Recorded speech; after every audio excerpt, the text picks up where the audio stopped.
तर मस्त हळदी कुंकू झालतं, सगळं छान व्यवस्थित झालतं. समोसे सुद्धा मी केले होते, तर त्याचं शूट नाही पॉसिबल झाला कारण की 50-55 समोसे बनवायचे होते.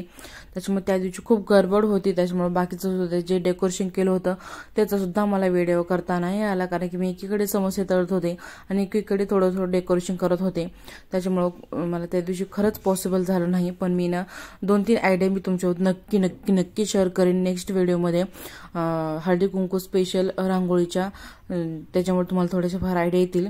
तर त्याच्या दुसऱ्या दिवशी सगळे आवरावर डेकोरेशन काढायचं, सजवलेलं घर पुन्हा जसे तसं व्यवस्थित क्लीन नीट करून ठेवायचं. सो माझा दुसरा दिवस तसाच गेला. नंतर संध्याकाळी आवरायची फरमाईश होती की मंचुरियन बनव, आणि मग म्हटलं चला फ्राईड राईस पण बनवूयात कारण की मंचुरियन आणि फ्राईड राईसला सेम व्हेजिटेबल्स लागतात, कट करावे लागतात, आणि मग चला म्हटलं दोन्ही पण बनवून घेऊयात. तर मी फ्राईड राईस बनवत होते. आता या ठिकाणी जो आपला बासमती तांदूळ असतो तो अगोदरच मी शिजवून घेतला होता, 90% शिजवून घ्यायचा आहे. आणि आता माझ्याकडे मोठी कढई आहे, सो त्याच्यात मला मंचुरियन बनवायचे होते. त्याच्यामुळे मी आता या ठिकाणी पातेलं मला वापरायचं होतं, पण मला दुसरं नव्हतं, स्टीलचं होतं, ते करपलं असतं. त्याच्यामुळे मी आता नाविलाजच जर्मलचं या ठिकाणी आज मी पातेलं वापरत आहे. शक्यतो मी कधी वापरत नाही, पण कधीतरी मला यूज करावं लागतं हे पातेलं, पण असावं आपल्या घरात, त्याच्यामुळे माझ्याकडे आहे हे. तर मी त्याच्यामध्ये तेल टाकलं, जिरं टाकलं, अद्रक आणि लसणचे चॉप करून टाकायचे आहेत आपल्याला, पेस्ट नाही टाकायची, असं कट करून टाकायचं आहे.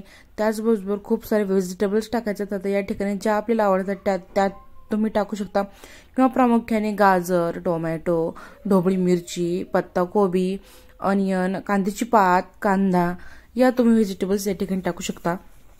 तर मी या सर्व व्हेजिटेबल्स या ठिकाणी टाकलेलं आहे. थोडं नमक टाकून घ्यायचं आहे, मस्त असं त्याला परतवून घ्यायचं आहे. या ठिकाणी मी 3 सॉस टाकून घेत आहे. तुम्ही तुमच्या आवडीप्रमाणे टाकू शकता, किंवा मग नुसता सोया सॉस टाकला तरी देखील चालतो. पण या ठिकाणी 1 चमचा सोया सॉस, 1-1.5 चमचा रेड चिली सॉस आणि 1 चमचा टोमॅटो सॉस या ठिकाणी मी टाकून घेतलेला आहे. तर सोया सॉसचं प्रमाण तुम्ही क्वांटिटीनुसार करू शकता, जेवढा भाताची क्वांटिटी आहे तेवढी. तर व्यवस्थितपणे मिक्स करून घ्यायचं आहे. आणि जो आपण भात शिजवलेला होता तो या ठिकाणी मी सुटसुटीत करून घेतला होता अगोदर, आणि प्रॉपर थंड झाल्याच्या नंतरच आपल्याला यामध्ये टाकून घ्यायचं आहे. व्यवस्थित टाकल्याच्या नंतर तुम्ही या ठिकाणी आणखीन फ्राईड राईस मसाला सुद्धा टाकू शकता, किंवा नाही टाकला तरी देखील चालतं. नॉर्मल आपली लाल मिरची पावडर टाकली तरी देखील चालते. सो तो या ठिकाणी मी मस्त असा फ्राईड राईस बनवला, मंचुरियन बनवले. मंचुरियनची रेसिपी शेअर केलेली आहे, यानंतर सुद्धा मी नंतर शेअर करीन. तर संध्याकाळचं जेवण असं मस्तपैकी होतं.